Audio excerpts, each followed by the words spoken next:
ba wannan bane ba, a nawa aka yi? Ai ta sata furar ɗan sakwata ce. Tun da wasan kuke so, in dai karen bai gaji ba, to zoman ma ba zai gaji ba. Kuma zuba, za mu fito da abu. Kai bari ma muku tambaya, yanzu a zo a ƙara. Ko kuma shi ɗan majalisa idan ya je, a zo a gaya mana kuɗin zaizayar ƙasa na kwaciri. Mu a wani matsayi ake? Kuma kai ba niyata ne maganar ka ba, saboda na ga kamun siriri. Amma dai bari in ƙara gaya ma, kowane ɗan majalisa a faɗin tarayyar Najeriya ana ba shi 1.8 biliyan a shekara 4 constituency project. Da loko ƙarƙar ɗin da aka yi, da abubuwan da aka yi, da kyaututtukan da ake nariya, da mutanen da ake karɓar akawun ɗinsu a zuba yana a ciki. Duk a zo a yi mana lissafi mun jima duk a haɗa, a zo a gaya mana nawa aka samu. Saboda haka mai girma gwamna muna gaya maka da murya mai laushi bisa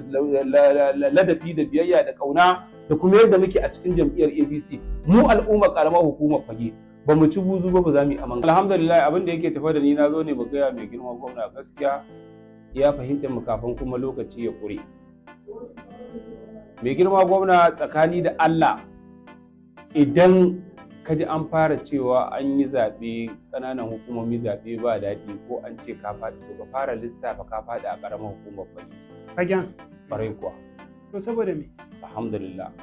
Na farko dai yanzu waɗanda aka ba wa ragama a raba shugabancin jam'iyya a yi abin da za a yi duk da mai girma gwamna ya yi adalci an ce 60-40 ma ya ce a yi 50-50 kaga duk inda adali ya kai shi ba shi da laifi amma in kai shiru aka zalunce shi ko aka haince shi kai ma kana da kamashi to shi yasa na fito nake gaya maka duk mutumin da zai fito ya gaya maka abin da ake tafiyar da shi a APC a ƙaramar hukumar Fagge ma za a ci zaɓe to gaskiya ya gaya maka ƙarya babu wani ɗan siyasa gidi wanda a cikin waɗannan shugabancin yake hannunsu wanda zai fito ko a mazaɓarsa ko a ƙwaryar Fagge ko a arewacin Fagge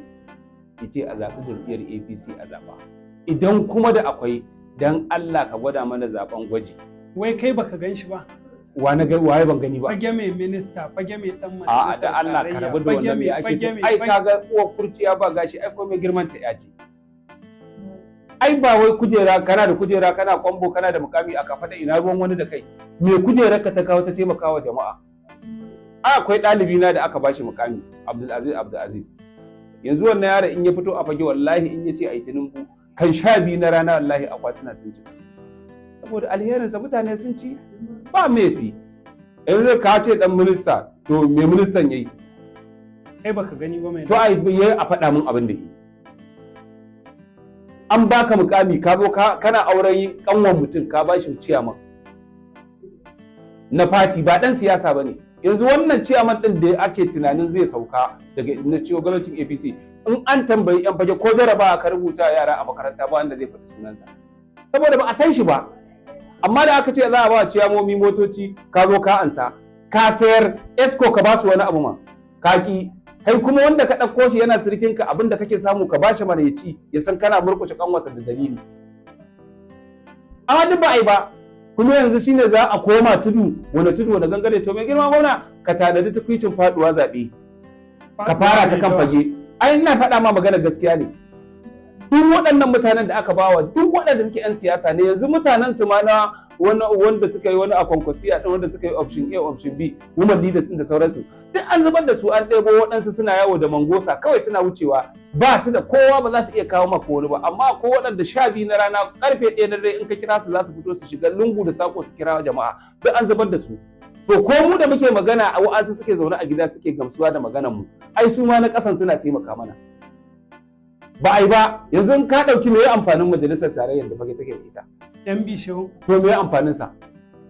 mu yanzu misali na farko ai barin gaya maka ko da yake na ji wani kani na tare da girmama kai ma ina girmama ka ce an yi loko kalkal gaskiya ne wannan an yi loko kalkal amma ka je ka tambayi wale da uwani kafin a yi loko kalkal mu mota ce take wucewa ta lungun shekara 80 baya ka je kai tambaya kuma ina so in ƙara gaya ma sai da mutanenmu suka fito kwansu da kwarkwatarsu gaba ɗaya suka shiga layi aka kirga su sannan ya samu damar da zai yi loko kalkal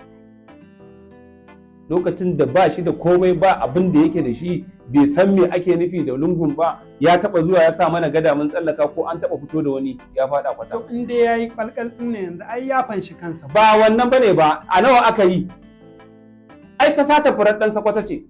tun da wasan kuke so in dai karen bai gaji ba to zoman ma ba zai gaji ba kuma zuba za mu fito da abu. Kai bari ma muku tambaya yanzu a zo a ƙara, ko kuma shi ɗan majalisa idan ya je a zo a gaya mana kuɗin zaizayar ƙasa na kwaciri, mu a wani matsayi ake. Kuma kai ba niyata ne maganar ka ba, saboda na ga kamun siriri. Amma dai bari in ƙara gaya ma, kowane ɗan majalisa a faɗin tarayyar Najeriya ana ba shi 1.8 biliyan a shekara 4 constituency project. Da loko ƙalƙal ɗin da aka yi, da abubuwan da aka yi, da kyaututtukan da ake nariya, da mutanen da ake karɓar akawun ɗinsu a zuba yana a ciki. Duk a zo a yi mana lissafi, mun jima duk a haɗa, a zo a gaya mana nawa aka samu. Saboda haka mai girma gwamna muna gaya maka da murya mai laushi bisa ladabi da biyayya da ƙauna da kuma yadda muke a cikin jam'iyyar APC. Mu al'ummar ƙaramar hukumar Fagge ba mu ci buzu ba za mu yi